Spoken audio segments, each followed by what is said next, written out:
Hello everyone, my name is Christian Eschbach, and welcome to another one of my album reviews. We're back to Helloween for the next couple album reviews, and this particular one we are looking at Master of the Rings. I really actually kind of dig this album. I got into it, really kind of bummed out that there's only like one song off this album that's going to get played live. Album opens up with Irritation. Irritation, this is actually just kind of a cool little instrumental opening. I'm taking the title as a bit of a joke, just because it's an irritation that's not right into the middle, something like that. After that, we go off into Soul Survivor. This is the wrong song at the wrong time. This would have definitely been a much better song somewhere between 88 and 1990. If it had been released in that time period, there's no reason why it couldn't have been a radio single with ease. Very, very singable chorus on it. It just, it really, like a lot that I say with Helloween, it was just kind of a little bit late. Where the Rain Grows. This is another song that honestly is rather radio friendly. There are quite a few songs on this album in particular that just really are a shame that they do not get the radio play that they should be getting over here in North America. Detroit radio has definitely ignored them, and it really is a shame. They really missed out by doing that, I think, to a degree. After that, we're on to Why. And Why is just a continuation of the same. When I say they're really radio friendly, basically they're all kind of got that kind of 80s, 90s-ish, late 80s, early 90s-ish metal kind of going on, but very singable choruses. Really, if I'm going to do a comparison to anybody, I'll do a comparison to the Scorpions. If you go Scorpions Crazy World, this kind of feels like an extension off of that, I think. And that whole album was just beautifully, commercially wonderful,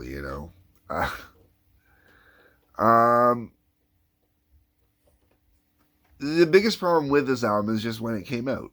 That's it, After that, we go into Mr. Ego, Take Me Down. All right, so this one's actually really fucking amazing. It comes in at 7:01. So it'll be a little long. It has a ton of twists and turns in it.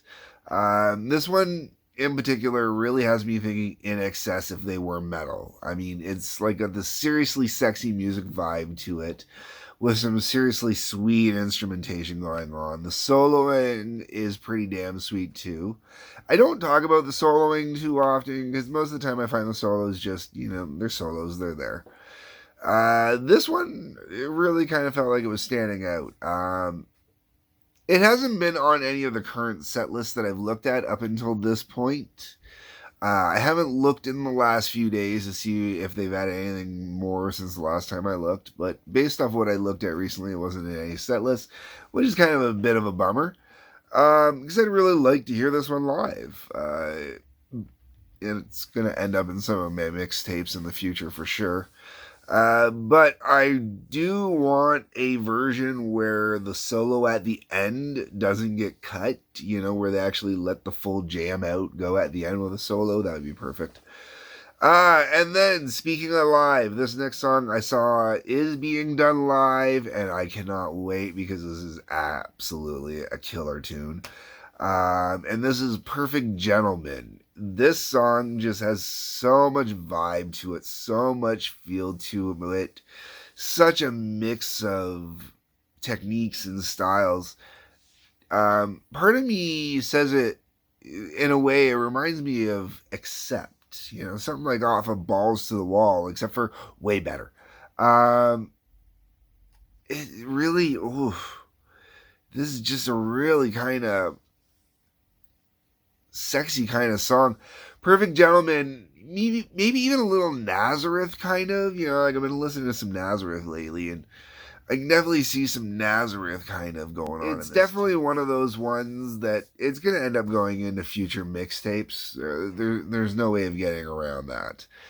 After that, we're into The Game Is On. I don't mind this one, but it's a little bit more of the Helloween cheese that I tend to make fun of.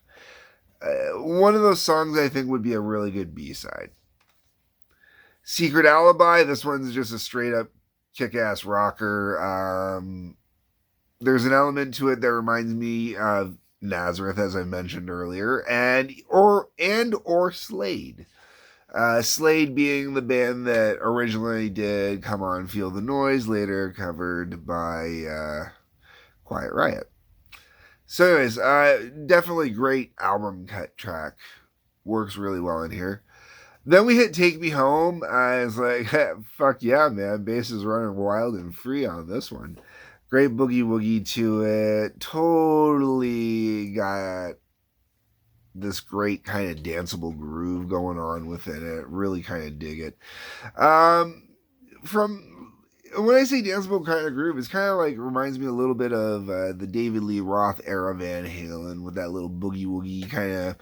I'm thinking Hot for Teacher specifically, and I could totally see strippers if they knew this song. I could totally see strippers using it, at least back when I used to work in a strip club. That definitely would have been a song back in the day. I'm surprised I didn't see it more often. And my only complaint is the song does run about 30 seconds too long. I'd probably cut it down a little bit towards the end. It gets a little repetitive. In the middle of a heartbeat, this is a great change in vibe and style going on right here. We get into some serious artistic acoustic beauty. I normally bag on power ballads or anything that reminds me of a power ballad, especially if it has that 80s power ballad kind of sound.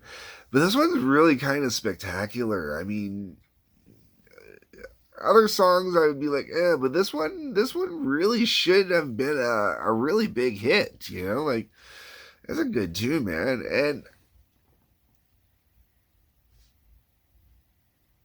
I don't know, it's just, there should have been a really good video for this. I think this song, you know, like, in the middle of a heartbeat really should have been pushed. Really should have been pushed. And I can't even blame the time period where this album came out as the issue behind it. Like, I've got a print date on the back here of 2001. In 2001, this song still would have worked and would have been great. It really should have gotten a push, I think. It's a shame it didn't. Then the album finishes off with Still We Go. Finishes off with more of an old school metal, definitely more of that kind of speed metal that they used to do in the old days. But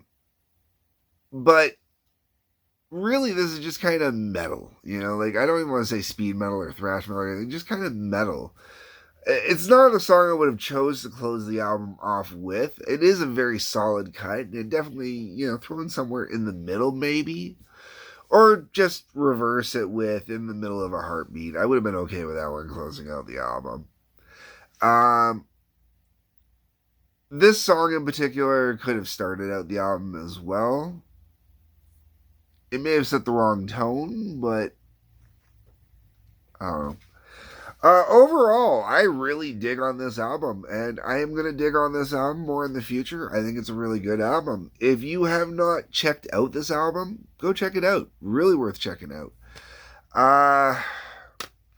At this point, I'm getting ready to see Helloween live. So, I don't remember the exact date. I want to say the date of the show, though, is the 22nd that we're seeing them. I don't remember 100% off the top of my head. It's going to be a good time. I think so. I've been watching the set list. So, while I'm enjoying the show and everything like that, I hope you guys are enjoying these albums, getting into some new stuff. Let me know what you think. That's what the comment section is for. And when you're on your way down in the comment section, you'll see a link that'll take you to Patreon. There's a like button, a subscribe button, and bell for notifications. I am working on getting Rumble going. I'm having some issues with it. So some stuff is going there properly like it's supposed to. Some stuff isn't. Locals is a whole thing that I'm working on as well. I'll get into it as I go. Anyways, folks, thank you for watching. Peace, love, take care.